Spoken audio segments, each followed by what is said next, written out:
성경 말씀은 창세기 33장 18절부터 34장 7절까지입니다. 야곱이 바다나람에서부터 평안히 가나안 땅 세겜 성읍에 이르러 그 성읍 앞에 장막을 치고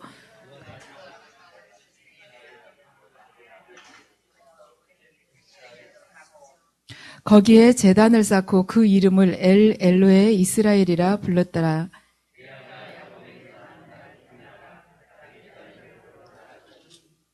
히위 족속 중 하몰의 아들 그 땅의 추장 세겜이 그를 보고 끌어들여 강간하여 욕되게 하고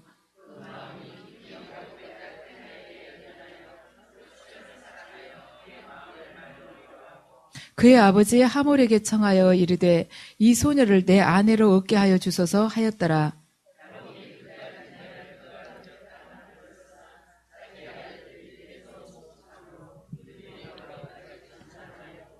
세겜의 아버지 하몰은 야곱에게 말하러 왔으며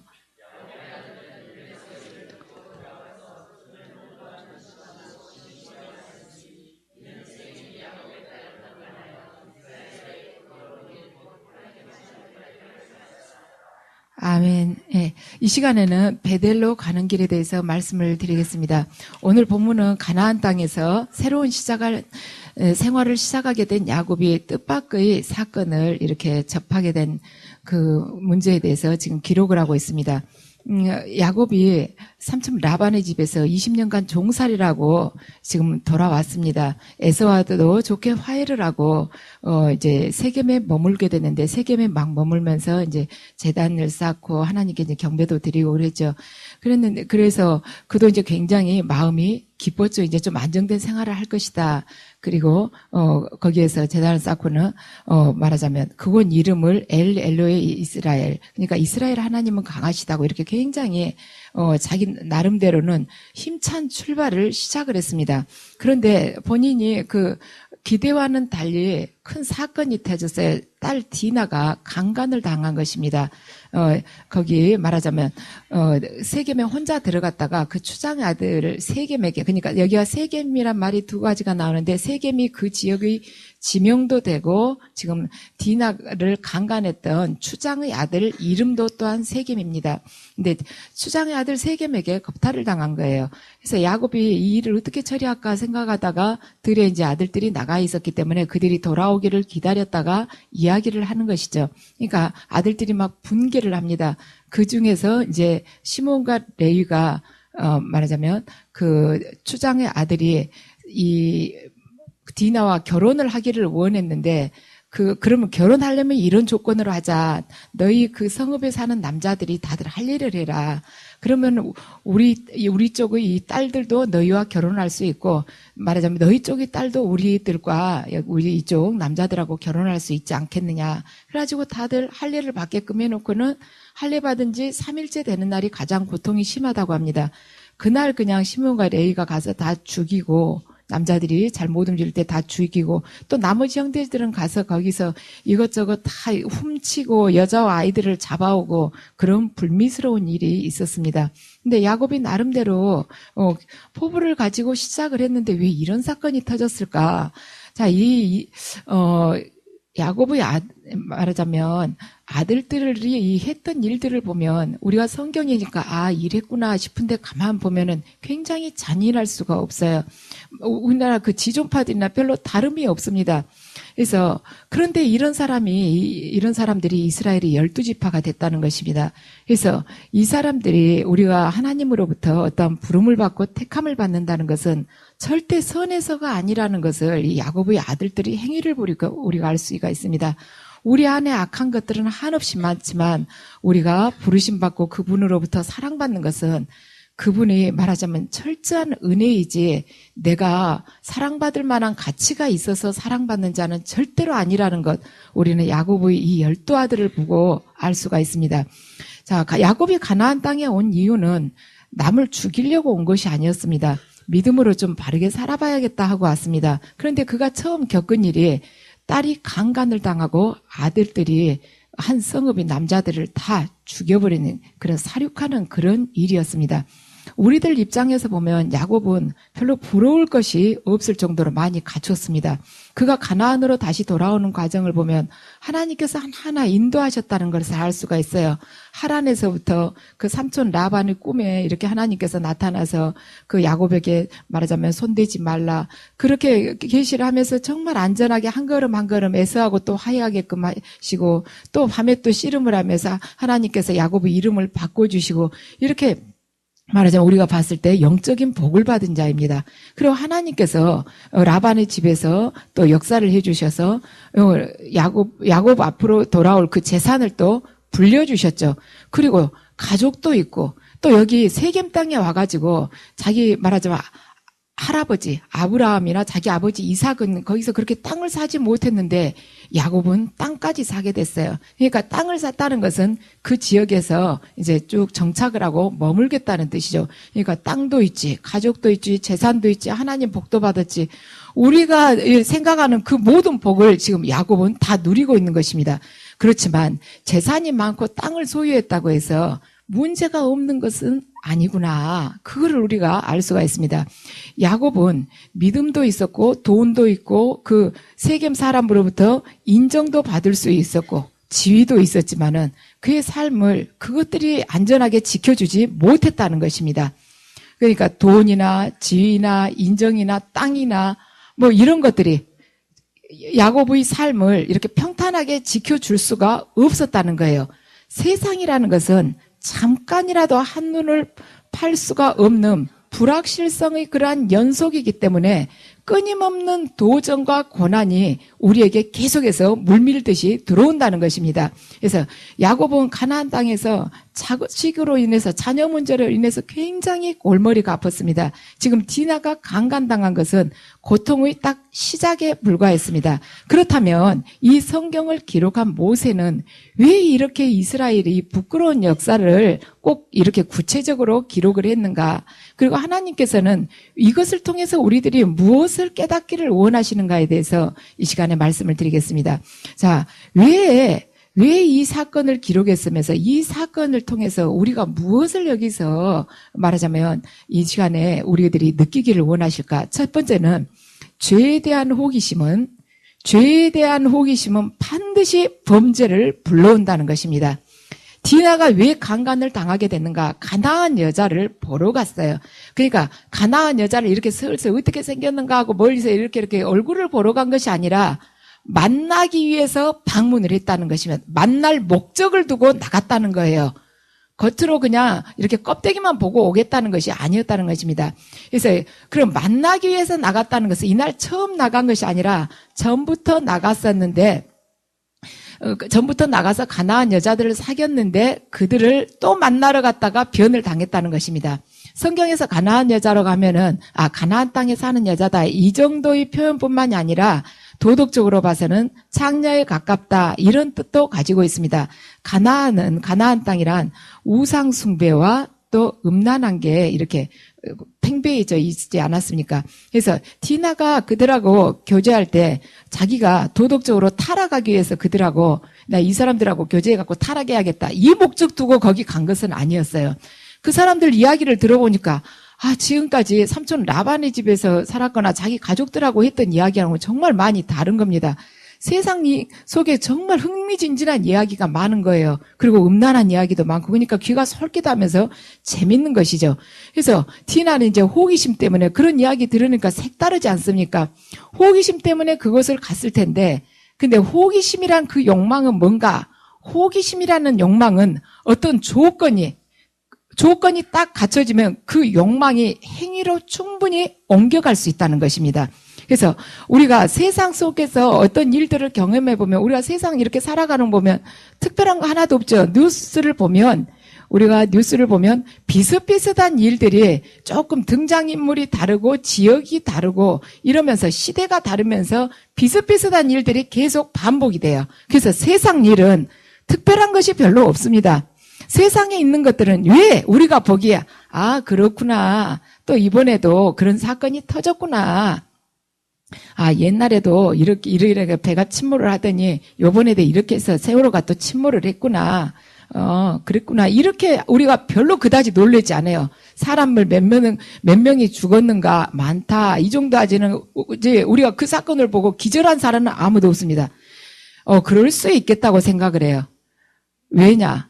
그 세상 안에서 일어난 그 어두운 면들, 악한 일들은 우리 안에 있는 이 타락한 성향과 생각이 구체화돼서 나타난 것 뿐입니다.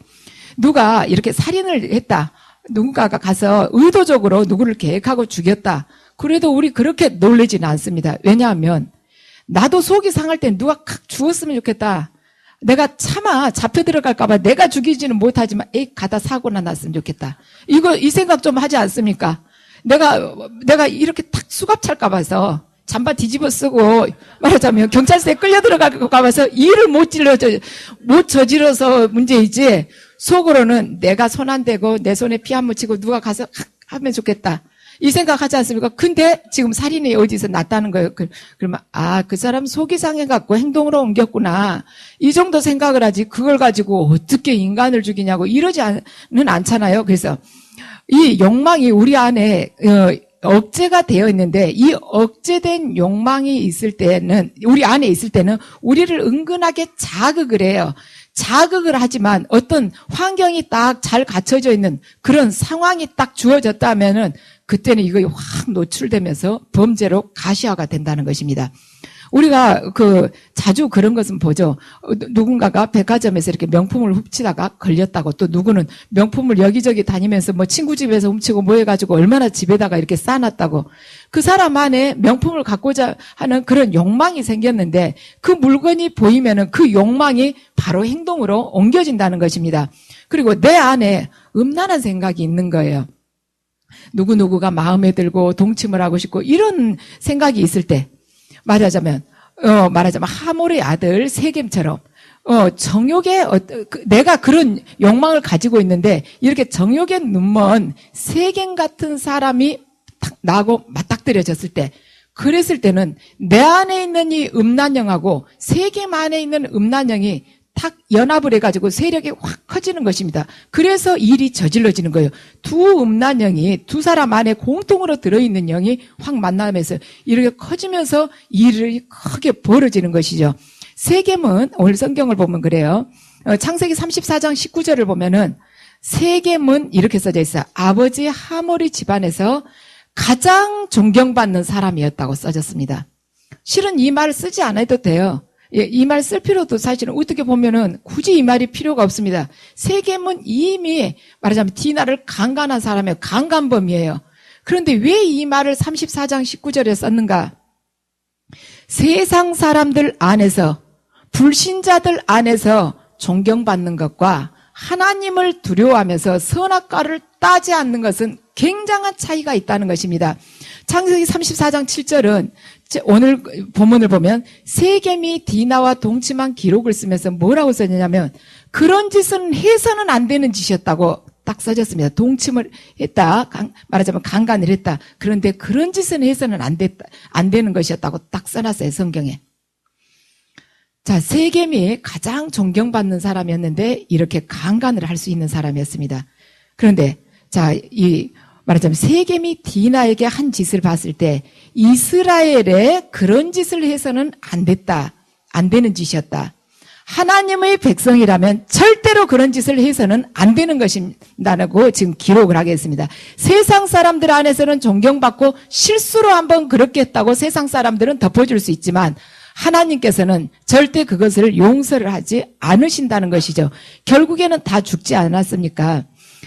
말하자면 이 세겜도 죽고 하몰도 죽고 다 죽지 않았습니까? 자기들이 저지른 죄에 대해서 하나님께서 징계를 받게끔 하신 것이죠. 그런데 그 징계를 받게끔 했지만, 말하자면 야곱의 말하자면 아들들을 통해서 불의한 방법으로 징계를 받았지만, 말하자면 악을 통해서 다시 징계를 받게끔, 악한 자가 선한 자를 통해서 징계를 받게끔 하시는 것이 아니라, 악한 사람들은 악한 사람들끼리 서로 치고받아서 결국에는 죽게끔 하나님은 그 방법으로 일을 하십니다. 그래서 하나님은 선으로 악을 이기라고 그러시지 악한 자에게 악한 행위로 다시 보복하라고를 하시지 않습니다. 우리가 세상의 이런 역사를 세상 돌아가는 거 보면 악한 자를 죽이는 자는 반드시 악한 자가 가서 죽여요. 선한 사람이 그 사람을 보복을 하지 않습니다. 그래서 오늘 본문을 봐도 악한 행위, 말하자면 칼로 일어선 자는 반드시 칼로 망한다듯이 하나님께서 다른 사람을 통해서 이 세겜의 집안을 다 몰살시키지 않습니까? 자, 죄에 대해서는 생각과 마음부터 할례라는 것이 하나님의 뜻입니다. 할례라는 것은 뭔가 우리 안에 있었던 그 더러운 본성을 잘라내는 것입니다. 그래서 남성이 그 표피를 자른다고 해서 갑자기 그 사람이 거룩해지냐? 그건 아니라는 것이죠. 더러운 본성이 남자들이 할례한다고 해서 갑자기 남자가 거룩해집니까? 결코 그러지 않잖아요. 그런데 이걸 통해서 무엇을 우리가 깨닫기를 원하시는가? 이스라엘 백성들은 여기서 무엇을 고백을 하고 있냐면 이스라엘 백성들은 할례를 함으로써 자기 안에 도저히 잘리지 않는 부패한 본성이 있습니다. 우리들 안에는 여자고 남자고 구분하지 않고 우리 안에 절대로 잘라내지 못한 살을 껍데기를 벗겨내고 잘라내도 부패하지 않는 본성이 있습니다. 이 야곱의 12아들을 보면 우리가 알 수 있습니다. 그들 다들 할례 받은 자들이지만 이 지존파처럼 이렇게 악하게 굴지 않습니까? 우리 안에 그 악한 근성이 있습니다. 당신의 은혜가 없으면 하나님의 은혜가 없다면 결코 당신 앞에서 우리는 아름다운 생활을 할 수가 없습니다 하는 고백이 바로 할례라는 것입니다. 그래서 이러한 고백 없는 할례는 절대로 할례가 될 수가 없는 것이고 오늘 본문은 죄악된 생각과 마음은 반드시 할례를 해야 된다. 잘라내야 된다고 우리에게 경고를 하고 있습니다. 자, 두 번째는 뭔가 우리가 하나님을 믿는다 하면서도 내 안의 우상을 버리지 않을 때 우리 삶은 불신자의 삶과 똑같다는 것입니다. 창세기 35장 2절하고 4절을 보면 야곱이 이제 이에 자기 집안 사람과 자기와 함께한 모든 자에게 이르되 너희 중에 있는 이방 신상을 버리고 자기 신을 정결케 하고 너희들이 의복을 바꾸어 입으라. 그들이 자기 손에 있는 그러니까 야곱의 가족과 그 집안 사람들이 자기들 손에 있는 이방 신상들과 자기 귀에 있는 귀고리들을 야곱에게 주는지라. 야곱이 그것들을 세겜 근처 상수리 나무 아래에 묻었다. 이렇게 써졌어요. 이것이 어떻게 된 거냐면 야곱의 아들들이 말하자면 그 성읍에 사람들을 다 죽이고 거기서 살기가 곤란하잖아요. 이제 야곱이 떠나야겠다고 생각을 한 것입니다. 그러면서 너희들 그 집안 사람들을 불러다가 전부 다 가지고 있는 이 이방 신상들을 다 꺼내라. 귀고리도 다 떼어라. 그리고 땅에 묻고 출발을 했다는 것입니다. 야곱은 가만 생각을 해봤어요. 왜 우리 집에 이렇게 엄청난 일이 일어났는가? 내가 이제 말하자면 단을 쌓고 예배를 드리고 하나님 앞에 바르게 살려고 해봤는데 왜 이런 일이 일어났을까? 해보니까 자기 집에 아직도 하나님 보시기에 청산되지 않는 죄가 있었다는 것을 알았습니다. 그것이 말하자면 그것이 뭔가 우리들이 아직까지 이방 그 신상을 가지고 있었구나. 그는 결국 디나 사건 때문에 신변의 위협을 느껴가지고 세겜을 떠나게 될 때 그때 이제 가족들에게 우상을 버리라고 말을 합니다. 그래서 가족들이 지금 보면 말씀처럼 우상을 버리게 되었는데 바로 이것이에요. 가족들은 야곱의 말을 듣고 따라오기는 했지만 몸만 따라왔다는 것입니다. 야곱을 따라올 때 가족들은 몸만 따라왔어요. 자기들이 마음은 하나님의 말씀을 추구하면서 살아야 된다 하고 이렇게 각성이 되지 않는 상태에서 영적 부흥이 되지 않는 상태에서 이 육신의 몸만 야곱을 쳐다보면서 따라왔다는 것입니다. 그래서 하나님을 믿는다면서 사람들이 사랑하고 의지하는 것을 그렇게 똑같이 누리면서 다만 하나님은 위험할 때 믿어보려고 이들이 생각하고 따라왔다는 것입니다. 그렇지만 하나님께서는 당신을 존중히 여기는 자를 내가 존중히 여기고 나를 멸시하는 자를 나도 또한 멸시한다고 말씀을 하십니다. 우리들 믿음 생활할 때 어떻습니까? 믿는다면서도 처음에 믿음이 어설플 때 하나님을 믿는다면서도 한 손에는 드라빔을 쥐고 살아가지 않습니까? 그냥 세상적인 거 같이 쥐고 싶어 해요. 이게 연단이 거의 끝나가도 세상적인 거 10개에서 9개 버렸다 해도 하나라도 쥐고 있어 보려고 합니다. 왜냐하면 혹시라도 모르니까. 그때 꺼내서 써야 되니까. 그런데 하나님께서는 이걸 기뻐하지 않으시고 환난과 위경에서 절대로 안 지켜주세요. 왜냐하면 영적으로 간음을 하고 있기 때문에. 호세아의 안에 고멜만 간음을 한 것이 아니라 우리들 또한 세상과 그것은 영적으로 간음한 것이기 때문에 안 지켜주십니다. 야곱의 집안도 마찬가지였어요. 하나님께 말하자면 예배를 드린다 하면서도 이 신상을 가지고 있었다는 것입니다. 그러니까 영적 간음을 하고 있었어요. 그래서 영적 간음을 한 그 자들이 결과가 지금 이 현실의 삶 속에서 그대로 드러난 것입니다. 그래서 하나님께서는 우리 안에 있는 어떠한 당신께서 싫어하는 그 우상을 버리기를 원하세요. 우리들 다 각자 우상이 있습니다. 뭔가 있어요. 돈일 수도 있고 학위일 수도 있고 내가 이만큼 배웠는데 그런 학위일 수도 있고 자존심이 있을 수도 있고 가치관일 수도 있습니다. 또 자녀일 수도 있고 명예일 수도 있어요. 근데 우리는 다 버렸다 해도 하나쯤은 남겨놓고 그걸 갑옷처럼 꽉 쥐고 있는 경우가 있습니다. 그런데 하나님께서는 그걸 버리고 가장 낮은 모습으로 나오라고 말씀하세요. 그래서 하나님께서는 우리에게 그렇게 말씀하십니다. 너희들 나를 비상시에 쓰려고 생각을 하지 말라. 너희들 나를 낙하산으로 생각하지 말아라. 말하자면 헬기를 탄 사람들이, 헬기를 조종하는 사람들이 만약에 헬기가 고장이 나거나 그러면 낙하산 타고 뛰어내리려고 하지 않습니까? 그런데 말하자면 헬기를 타고 출발하면서 하나님 오늘 꼭 낙하산을 쓰게 해주세요. 이렇게 출발한 사람 있어요? 오늘 헬기가 고장이 나서 제가 이 낙하산을 오늘 반드시 사용할 수 있도록 해주세요. 그런 기도하면서 출발한 사람 아무도 없을 것입니다. 절대로 낙하산 사용하는 일 없이 평탄하게 가게끔 해주세요. 이러지 않습니까? 우리도 삶 속에서 어떻습니까? 하나님, 내가 절대로 금식하지 않고 밤새 울면서 기도하지 않고 살 수 있도록 해주세요.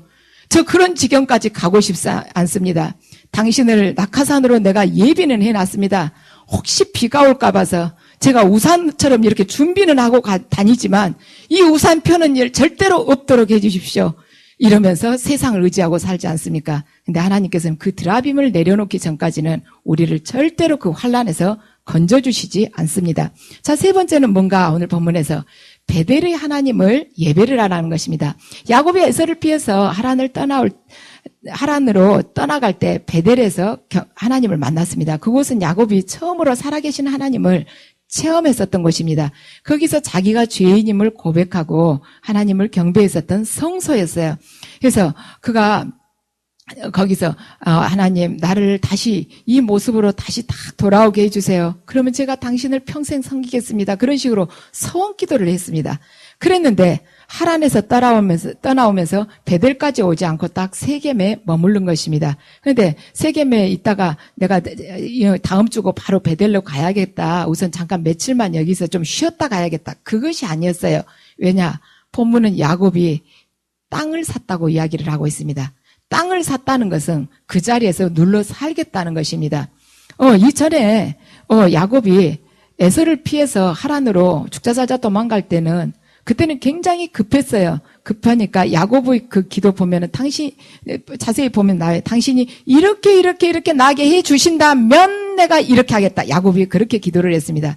그때는 급하니까 그렇게 했는데 우리 화장실 들어갈 때하고 나올 때하고 틀리잖아요.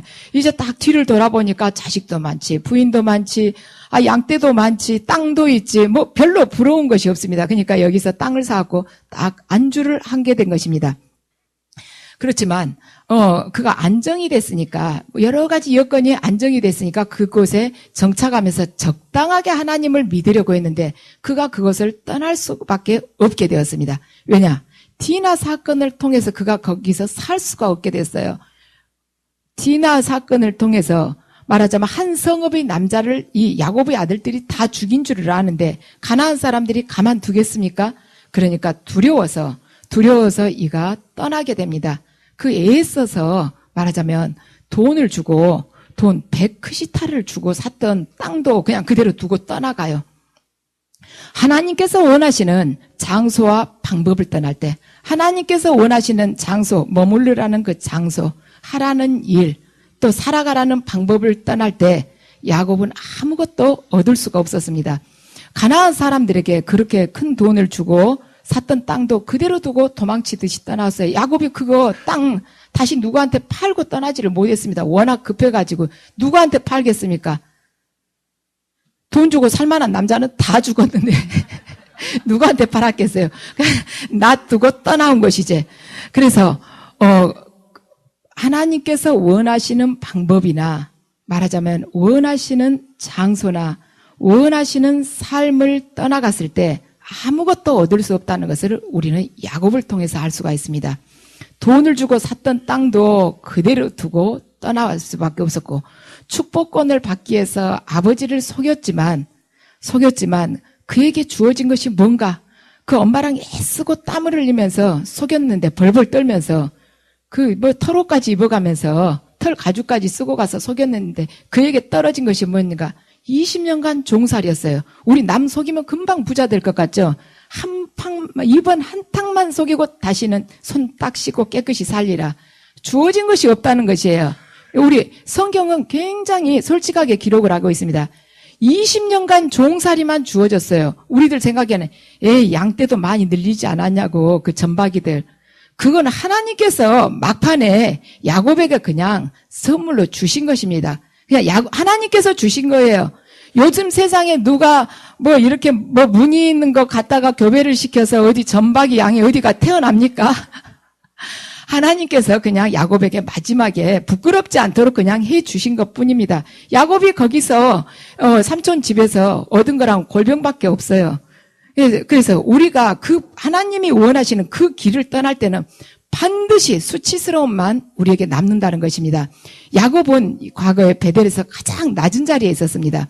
그때는 말하자면 아버지 집을 떠나서 하란으로 갈 때 그 머물렀던 베델에서는 도와줄 사람도 없고 그에게 돈도 없었고 누울 자리 이불 한 장 없었던 인생 밑바닥에 있었습니다. 그러나 하나님께서는 지금 바로 그 자리에서 야곱을 만나 주셨다는 것입니다. 아무도 그를 도와줄 사람도 없고 돈 한 푼 없고 편안하게 누울 잠자리 하나도 없을 때 그때 야곱을 만나 주셨다는 것입니다.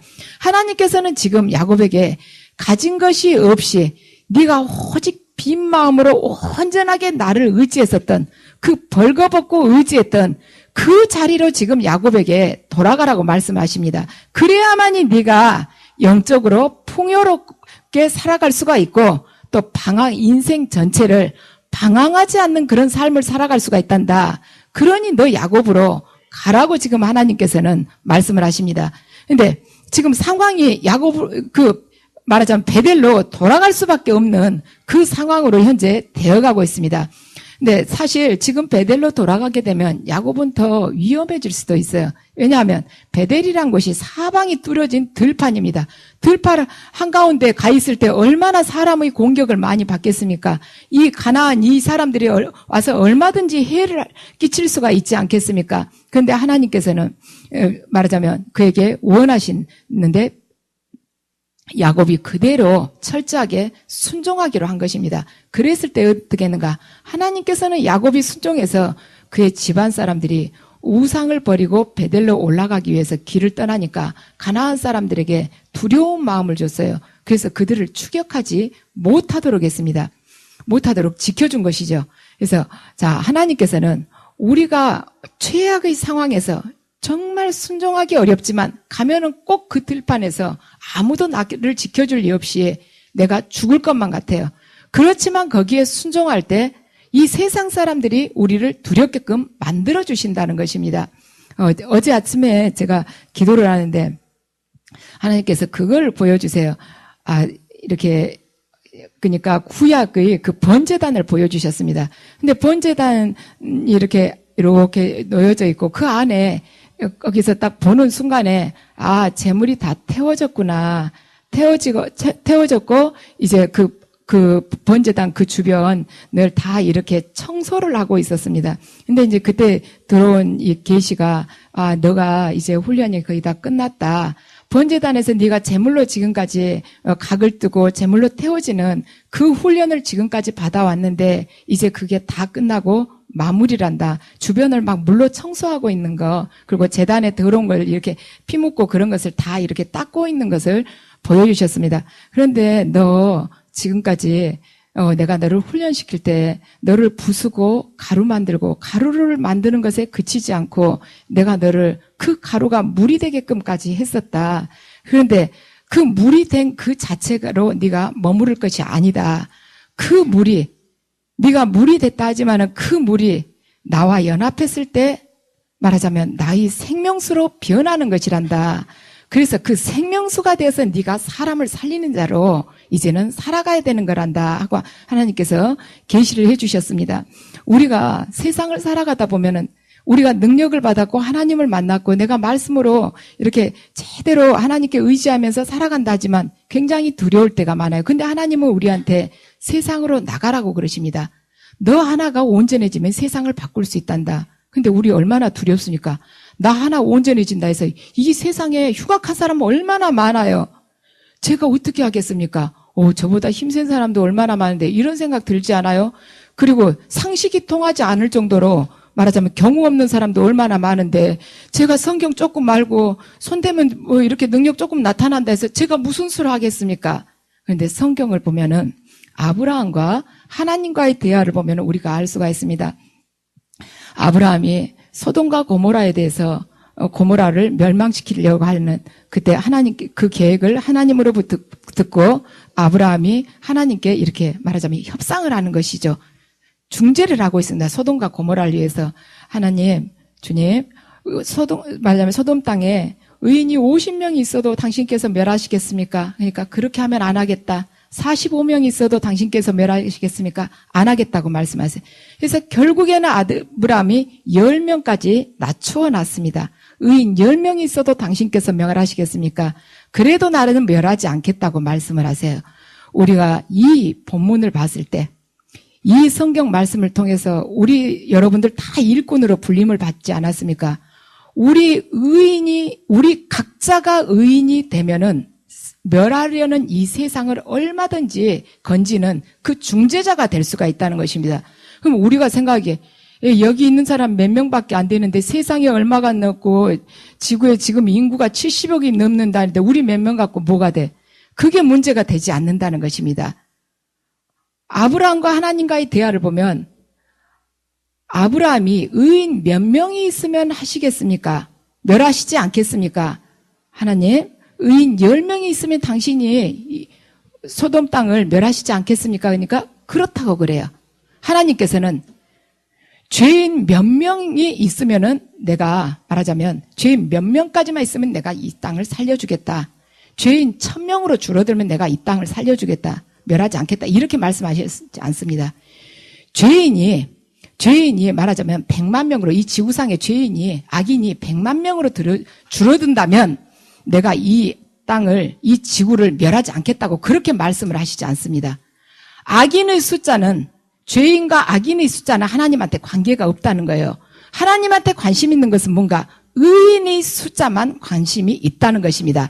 그래서 의인 말하자면 단 10명만 존재해도 이 세상은 하나님으로부터 충분히 말하자면 구원받고 그들을 살려낼 수 있는 우리가 중재자가 될 수가 있다는 것이죠. 그래서 하나님께서는 반드시 여러분들이 가루가 되고 물이 돼서 하나님과 연합하여서 이 세상을 살리는 그런 생명수, 그리고 여러분들이 하나님과 죄인들을 이렇게 화목케 하는 그런 하나님의 아들로 칭함을 받는 그런 자로 살아가기를 원합니다. 여러분, 그 은혜를 오늘 또 받으시기 바랍니다.